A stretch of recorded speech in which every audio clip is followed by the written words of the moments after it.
Welcome to Who Wants to Be an Entrepreneur with Nancy Gaskins, inspiring and teaching everyday people how to create, fund, and live a life worth smiling and talking about. I believe the best way to do that is by becoming an entrepreneur. My name is Nancy Gaskins, and I'm your host. All my shows are recorded and archived so you can listen and learn online all year long, 24/7. You can find us on your favorite social media platforms like Facebook, YouTube, and you're even invited to join us on Fridays from 11:30 to 1 Central Standard Time for our weekly Lunch and Learn Zoom Friday event. Come bring a 30-second elevator pitch, an irresistible offer, and earn as you learn how to grow your business using this exciting new economy called virtual marketplaces. The current COVID crisis was a wake-up call for many people. It showed us just how vulnerable we are if we're relying only on one stream of income, specifically if that one stream of income is a job. Like many individuals, business owners didn't have adequate emergency funds in place to get them through the crisis, and a pivot was necessary if they wanted to survive and stay in business. Many families had to act quick and come up with creative ways to feed their family, to pay their bills, keep their mortgage, and their lights on. Guess what? Entrepreneurs were born overnight. There's never been a better time than right now to dust off that dream of becoming an entrepreneur. I'm encouraging everybody I know to consider owning and operating your own small business. If you're already a business owner, or maybe you've just been playing too small, I encourage you to join and participate in mastermind sessions.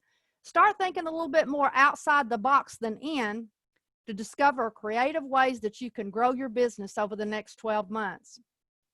Home-based business opportunities, work from home, and multiple streams of income are three very, very hot topics right now that people are looking for online. They're looking for affordable options like never before. So I've decided to do something a little different this fall. I'm teaming up with a wide variety of everyday, aspiring, emerging, and seasoned entrepreneurs from around the globe. We'll be discussing their entrepreneurial journeys, the good, the bad, and the ugly. These are real people just like you and me who've agreed to share their stories in hopes of inspiring and encourage you to follow your entrepreneurial dreams. Now, folks, it's not always sunshine and roses, nor can we guarantee that you're going to be putting $1 million in your bank account. But for most of us, it's a lifestyle that is so full of potential and possibility that there's no way that we can put a price tag on that. I'm going to ask you a couple of questions. Did you know that 48% of Americans have the dream to own and operate their own business? 51% who launch are over 50 years of age. 69% start their business from home. And the average startup is $10,000. So why should those stats mean anything to you? Well, first of all, 48% of Americans have the dream to own and operate their own business. I bet you it's the same stat worldwide. Why? Because everybody loves the thought of that American dream. 51% who launch are over the age of 50. Why do you think that is? Well, you're sick and tired of being sick and tired. You've had that dream lying dormant in your heart for so many times. Probably the kids are out of the house, you're empty nesters, and all of a sudden you've decided, guess what? It's time to dust off that dream and do something about that. 69% start their business from home. Why? Low startup costs, plus you get all the tax benefits of being an entrepreneur. The average startup is $10,000. For many people, that might as well be $1 million because guess what? Folks have not put the money aside. That's a sad statistic, and my network is going to do something about that. We're going to be providing some grants for startups, so stay tuned to hear more about that. So all of that, I don't know what it says to you, but for me, it spells opportunity. There's no better time than right now to own and operate your own business. On today's episode, you're going to meet my new friend and report partner, Miss Marsha LeCour. Marsha is a daily accountability strategist, health and wellness advocate, a #1 international best-selling author, a professional speaker, and certified success trainer. Marsha inspires others to thrive in life in simple, practical ways with ease, joy, and fun. Welcome to the show, Marsha. Oh, thank you, Nancy. It's so great to be here with you. It's such an honor. How are things with you? Wonderful, wonderful. I met Marsha a few months back at the Laurel Langmeyer Millionaire event, and ever since this, I just had a great connection with Marsha. She is a fabulous gal. So take a few minutes and share your story. How did you become an entrepreneur? How'd you get into your current business? And what is your big, bodacious dream for your business? Well, that's an interesting question, Nancy. There's a lot of pieces to that. So let me start out by saying I was an educator for many years. Now that means I was a high school teacher and an elementary school teacher. And so I gained a lot of practical steps and tools and tips in that industry. Now, what does that have to do with being an entrepreneur? There's a lot of things. You have to set up curriculum, which means that as an entrepreneur, I am creating online courses. It means that you have to have good rapport, you have to have good organizational skills, and you really have to be accountable to other people to deliver curriculum. Well, as an entrepreneur, I'm accountable to deliver products and services. Now, a few years ago, I had a very serious health condition, and I was born with a heart condition, and at age 5, I had open heart surgery, which means that I had blood transfusion. And this blood transfusion contained tainted blood. And this tainted blood gave rise to a condition called hepatitis C. So fast forward, about 6 years ago, I went through treatment for that for 48 weeks. Some of the side effects were similar to that of people who go through chemo. You lose your hair, depression, weight loss, things like that. And so at the end of that, I was pretty well a basket case. So I had to find a way to really turn my life around. And so I developed a blueprint to really help my clients and myself to shift from simply surviving to thriving. And that really has become the fundamental basis of my business, and more so, even the whole idea of daily accountability. Now, why is daily accountability important?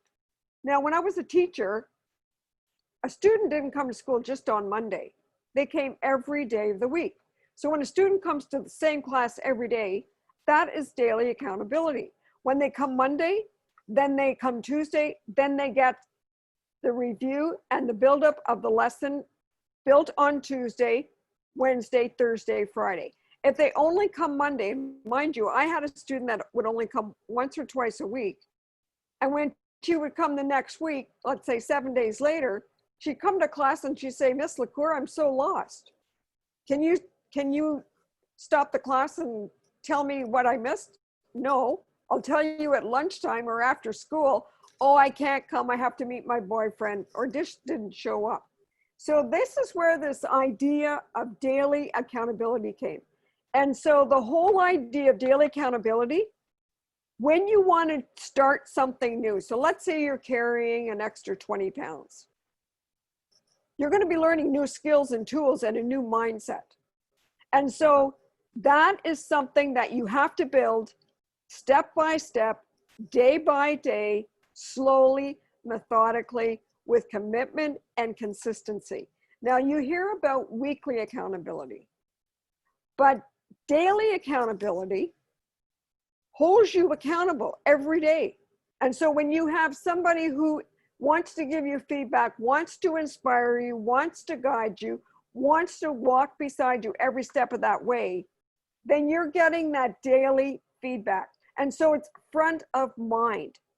You know, if you get accountability one day, once a week, then you can put it on the back burner for the other 6 days. Daily accountability, it's first and foremost right there in your conscious awareness.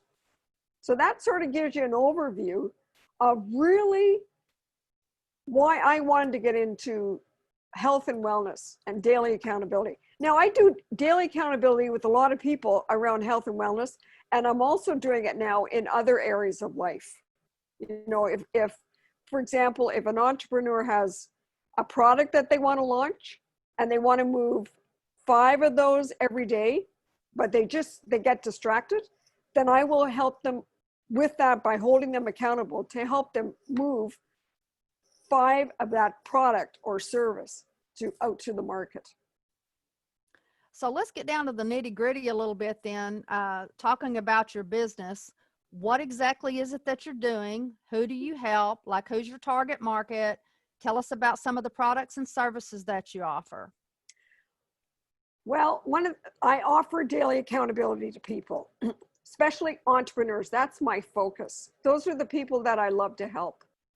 And entrepreneurs, how many pieces in their life? They've got their professional life and their personal life, right? And so they want daily accountability, either professionally or personally. So for example, last few months ago, I was working with a gentleman named Peter. He was carrying an extra 20 pounds. His blood pressure was above normal and he wanted to get off sugar. So I designed a program for him with daily accountability. And at the end of that period, he had met the results that he wanted. So he was very happy with that. And so if he said if he had weekly accountability, he would not have had the results that he wanted. So he actually removed 22 pounds, blood pressure came back within the normal range, and he got off all sugar and even caffeine, which is another added bonus. So on this health and wellness, do you have products and services that you recommend along with your program, or you'll tell us a little bit about that, how you're working in the health and wellness? I know you have a book, and we'll talk about that here shortly. So I have a number of programs in different lengths that have different pieces to it. So if I go anywhere from 7 days, I have a 21-day program, a 90-day program, and a 6-month program. And so the starter program, the 7-day, is basic accountability. And for the 21, there are other pieces to it. With the 90-day, there's more value, and the 6-month, there's more value. Excellent, excellent. So do you have a copy of your book there handy that you can show us and tell us about your book? This is one of the 4 books that I have written, and I'm actually working on another book right now. But this book is the ultimate guide to healthy wealth. And this book was written 2 years ago when I was sharing the stage with Mr. Brian Tracy. And I think a lot of us know Brian Tracy. And this book was written specifically for entrepreneurs who were attending the event. And basically, it's like a guidebook. It's like a self-guidebook. If you follow the book and you go through each chapter as it's laid out, then you can shift from surviving to thriving. However, you won't be able to sustain it because there's no accountability in the book. There's nobody holding you accountable in the book. And so if you get the book and you want to meet me in accountability, then you will have sustainability. But the book will sort of get you motivated and thinking about, how can I shift from simply surviving to thriving? And so this lays out a 7-step master blueprint that I have created for people to really make that shift in their daily habits. Now, the one thing I want to point out here is, when you want to make a change, and I was speaking earlier about forming new habits, you have the thought that you want to make a change. Then you decide you're going to take action. Well, the action repeated over time becomes a habit. The habits carried forward with consistency and commitment becomes a pattern. And the pattern repeated becomes a lifestyle. So, and then once you have the lifestyle, then you have sustainability. That's one of the biggest key components that I have found, that everybody wants a quick fix and they don't understand, getting healthy is a lifestyle. That's all there is to it. You have to change and get some good eating habits and exercise program and all of those things. And it just blows my mind, the thought process sometimes that goes into that. And it's wonderful. Just like you said, you need that daily accountability. It's just like going to the gym. If you sign up for a gym membership, chances are, if it's only you going, you're not going to go. But if you tell your girlfriend that you're going to meet her there every day at 6:30 in the morning, 9 times out of 10, you're going to go and not give up. Why? Because that's sort of like an accountability thing. So I love what it is that you're doing. And Obviously, why health and wellness is so important to you is based on your background and daily accountability. Definitely, no matter what it is that you're doing, whether it's your family life, your personal life, or your professional life, everybody needs that. And you need a scorecard. You need to be able to keep score. How well are you doing? And an accountability coach like yourself can definitely help you with all of that. So, is there anything else that you would like us to know about your business before we move forward a little bit? Well, one of the things I want to encourage people to do is to really think about building their own business. Absolutely. I agree. 1,000%. You know, I do. So let's get down in the trenches just for a few minutes. What are some tips and advice that you'd give somebody who's interested in becoming an entrepreneur? Well, there's a few things, Nancy, that come to mind. I think, first of all, when you decide that you want to become an entrepreneur, you really have to know why you're doing this. And you have to have a big, bold why. Now, why do I say that? Because there are days when things are not going to go the way you want. If you have somebody who's helping you with marketing and they come up with a glitch, or social media, or let's say you're running Facebook ads and your Facebook ads account gets shut down, then what are you going to do? Or you have a client and your client doesn't show up. All kinds of things can backfire. And so you have to have a why that is really key for you to keep going. Because when you can get up in the morning and face the day and say, you know, this is what I'm about, this why fuels me, it's my passion, it's my purpose, then you will do whatever you need to do to take the action steps to meet the goals that you have for your business. Another thing is important. Who is your ideal client or your ideal avatar? You know, people, if you're a brand new entrepreneur and you might say, well, I'm going to help everybody. If you're helping everybody, you're basically helping no one. You really have to take sort of a deep dive, I would say really niche in, or as they say in the States, do you say niche or niche? Niche. Niche, okay. So you really have to know what your niche is.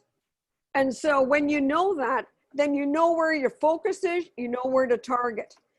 And the other thing you need to do is, what is the pain point of your ideal avatar or your ideal client? What is it that keeps them up late at night? What is it that what is their struggle? What is it that really is turning them off? What keeps them awake? And that's really important. And when you can identify that, then you can move them from the pain to, let's say, the paradise. And so what is the paradise? It's the result that they want with you. And so as a business owner or as an entrepreneur, you have the ideal client, you know what their pain point is, you want to take them to paradise. As the entrepreneur, you are the link, or you fill that gap between the pain and the paradise. And so an entrepreneur really I can't stress this enough.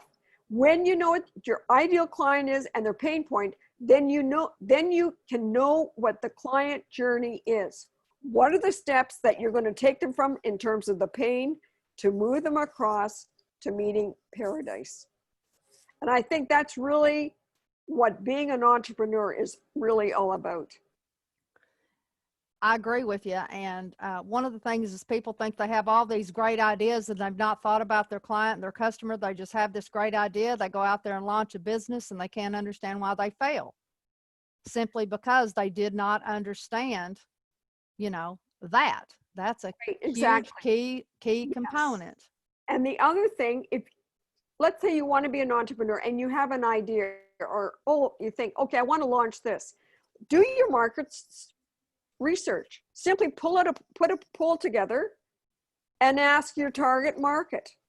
Let's say you want to work with women and men entrepreneurs between ages 50 and 60 who are carrying an extra 20 pounds. Not 50 pounds or 30 pounds, but 20 pounds. sometimes we carry extra weight around the belly. I mean, that's not a huge health issue. I mean, it is a health issue, but it's not like you're 200 pounds. Then you can simply put together a survey, 10 questions, 15 questions, and find out what would they take you up on their service. What kind of issues do they have around carrying extra weight? What are the struggles? And then that gives you market research. And then once you have the market research, then you can create a program or launch a business around that. You're exactly right. And that is a perfect platform right there of how to create a product. Don't create a product first. Find out what your customer needs and then create a product that provides that solution. That is excellent, excellent tips and advice, Marsha. So what lessons have you learned over time? Love the fact, we'll have to talk about that time you shared the stage with Brian Tracy. He is, man, I love Brian Tracy. So what is something that you know now that you wished you'd known sooner? That's a really good question, Nancy. I think, at this stage of the game, when you ask that question, the first thing that comes to mind is I wish I had generated multiple streams of income back when. But I wasn't even familiar with multiple streams of income until not that long ago, like within, maybe 5-6 years. And so now, and I think the other thing too, it's just now, I'm in Canada, so it's just now that they're starting to talk about financial literacy at the high school level. And so that's a big thing. And I think too, even young people that are working, they can even get into multiple streams of income. If they have a part-time job, start a business on the side. I know a young girl, I think she's 15 or 16. She just formed a partnership with her friend here in the Toronto area. And they're going online and they are selling t-shirts. Not just any t-shirt. I saw the t-shirt and I thought, I hope they have one in my size because I'm going to buy one. And both her parents are entrepreneurs. So, I mean, she lives in that environment Yes. of entrepreneurship. And so here's another thing too. People save 10% of anything you generate in terms of income. Yes. If you have a part-time job and you're, let's say, babysitting at age 14, start banking that money. 10% minimum. And don't touch it. That's your golden goose. Exactly. Same thing with business owners. That's one of the things that I have pre-built into every business that I own and operate. And I try and teach all my clients to do the same thing. And I know it's hard, but you need an emergency fund, but you need a savings fund. You need something set aside where when good deals come across or you want to add or expand or something like that, you've got that money. So you need to invest in your business. And you can't do that when you're robbing Peter to pay Paul and your cash flow is not even paying your bills each month. Yeah. Financial fitness is so important. Yes, absolutely. Absolutely. And I love the fact that you mentioned that multiple streams of income because it has just become finally mainstream. Like you said, in the last 5-10 years, it was just a new concept that people, couldn't wrap their minds around because we'd been grown up accustomed to being only a wage earner, going to work every day and trading our time for wages, instead of profits. And I forget which one of the gurus is always talking about it, but, profits is better than wages, folks. It really is. Profits is better than wages. So you need to, you can have both, but you definitely want some profits coming in there and some multiple streams of income. So do you have a special offer for our listeners today? I do, Nancy. I have the 7 days of daily accountability starter, which is a value of $147. And today's just for you, $47. And what does that mean? Well, let me tell you what that includes. That's 7 days of daily accountability. That's going to be 3 20-minute live Zoom calls. That is going, and I'm going to be teaching you or giving you a guided meditation with that. And I will also give you a copy of my book in PDF format. All of that for $47. And there will be some tools that I will also be giving you. So that's a lot of value. It sure is. Can you share your website with us today? If you go to marshalllecour.com /7 days. And I'll spell that out for you. MARSHLECOUR.com / 7 DAYS. And that will bring you to a landing page for 7 days of daily accountability starter for health and wellness. But I will be sending you once you register, I will send you an assessment, and you can answer. One of the questions is, what would you like daily accountability in for 7 days? And you can say health and wellness, or I want to help, I want to move, I get distracted and I want some help around moving a product to 5 people. So we can change it, but that was just a landing page so people can get registered. Okay. But you can get daily accountability in any area. Folks, I'll put Marsha's contact information and her website and those links in the description so you can go on there and get that. So thank you, Marsha, for joining us today. Join us next time as we explore a little bit further into the wonderful world of entrepreneurship. We offer tips and advice on how everyday people like you and me are building sustainable business models that can fund the life of your dreams. For those of you who are already in business, we'll help you discover a myriad of creative ways to pivot and grow your business. Tune in to learn how to avoid some of the most common pitfalls, and we'll be also answering some of your most pressing entrepreneurial questions. You can text your questions in to me at 850-499-7149. That's 850-499-7149, and we'll answer them on an upcoming show. You've been listening to Who Wants to Be an Entrepreneur with Nancy Gaskins, inspiring and teaching everyday people how to create and fund a life worth smiling and talking about. We believe the best way to do that is to become an entrepreneur. So come join our tribe. Thank you again, Marsha. Thank you, Nancy. It was wonderful being here with you.